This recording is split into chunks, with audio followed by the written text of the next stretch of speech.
honey come back. Sometime I'm on a red back jack. Sometime I get a hump in my back. Sometime I'm going over here. Sometime can my honey come back. Sometime I'm on a red back jack. Sometime I get a hump in my back. Sometime I'm going over here. One common misconception about homosexuality is that it defines a person, but being gay doesn't define who I am any more than being heterosexual defines straight people. It's only a sexual preference. Unless we're sleeping together, why should it even matter?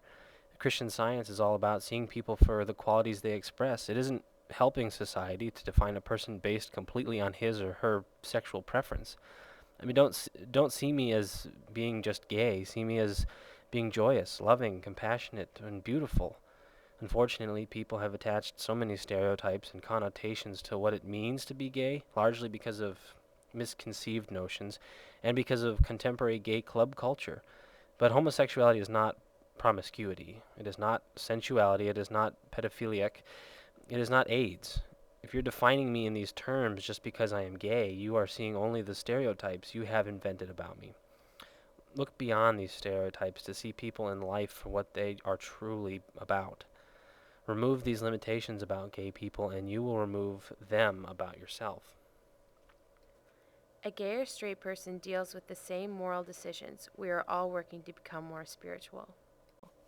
There is indeed great variation in God's creation, and these variations are some of the qualities we express as His children.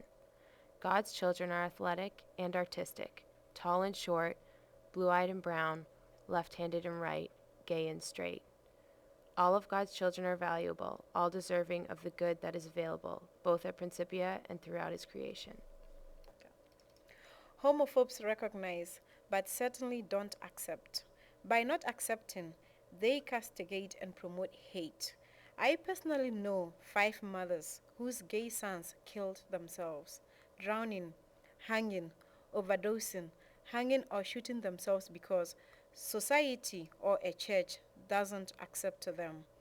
The one who shot himself went to his unaccepting church, knelt down, and blew out his brains.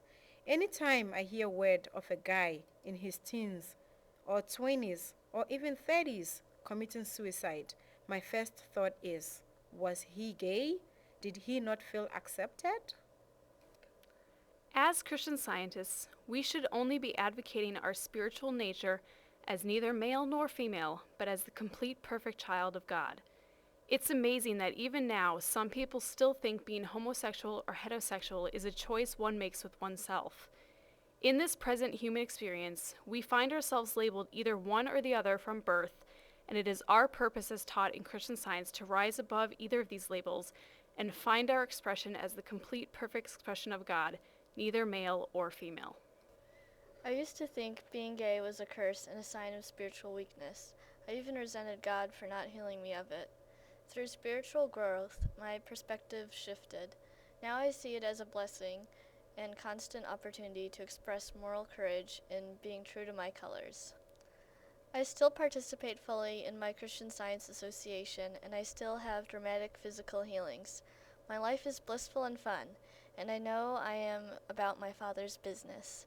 The tables have turned now. I actually feel I'm being unspiritual when I want to hide and not speak my mind. Getting spiritually centered through prayer always results in renewed confidence and joy in my life and lifestyle. If homosexuality is a choice, please recall the point at which you decided to be straight.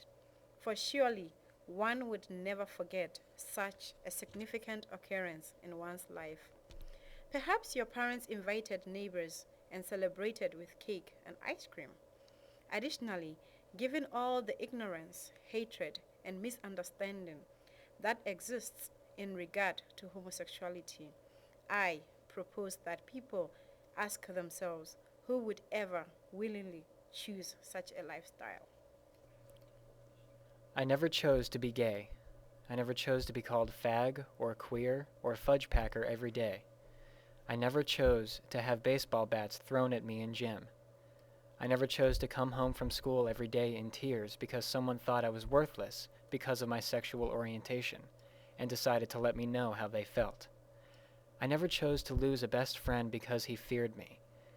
I have never understood why people have labeled homosexuality as a life choice, because during high school all I wanted to be was normal or straight. I remained silent throughout my high school, fearing that if I came out I would leave school with more than just a few bruises. It has since gotten easier for me to be free and open with my sexuality, and with the help of friends I have come to realize that I am perfect the way I am. It wasn't until I got to Prin that I heard that homosexuality was something that needed to be healed, and when I heard this I was very offended and confused. I talked with a professor about the issue, and I told her that being gay was just who I am, and I saw nothing wrong with it. She told me that being gay is not who I am, and I am not defined by my sexual orientation. She told me that who I am is a perfect idea of God. She told me that God does not have his gay ideas and straight ideas, just as he does not have his black ideas or white ideas or Asian ideas. If God does not see color, he definitely does not see sexual orientation. This helped me realize that I could indeed be a good Christian Scientist and also be gay.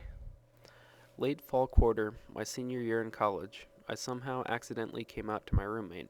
I can't remember exactly what we were talking about, but I could suddenly see him putting a lot of things together. The light bulb came on, and his not being sure of what to do next. So he simply walked out of the room. I freaked out at that and went outside.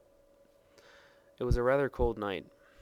I went out to the bluffs and sat there for about 2 hours, debating on whether to take a step forward and kill myself by taking a header off of the bluffs, since I figured my life at Pren was probably over anyway, or to head back to the house and face the music.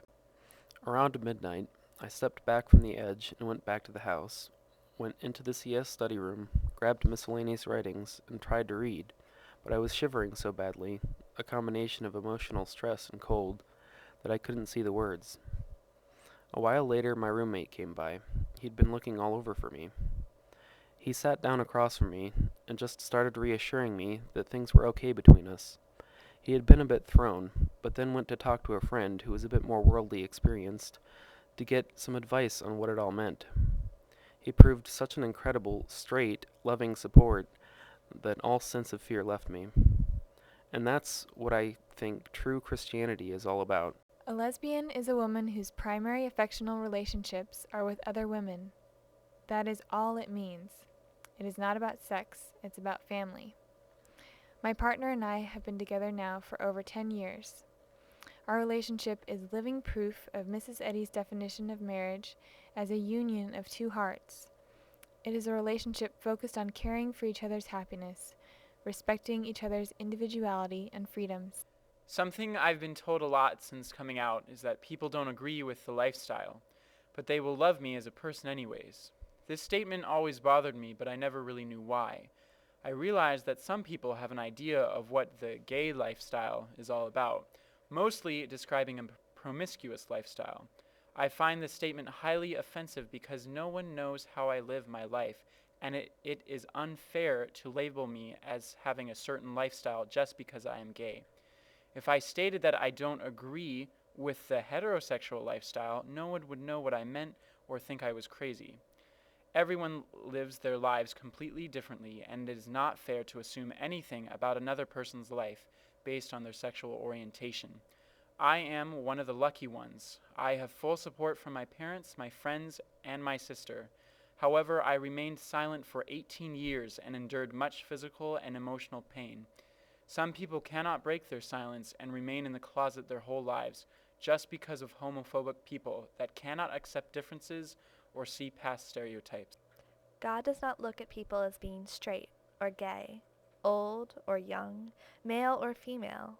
We are all created in his or her image and likeness, and therefore not material but spiritual. There are no labels in God's kingdom.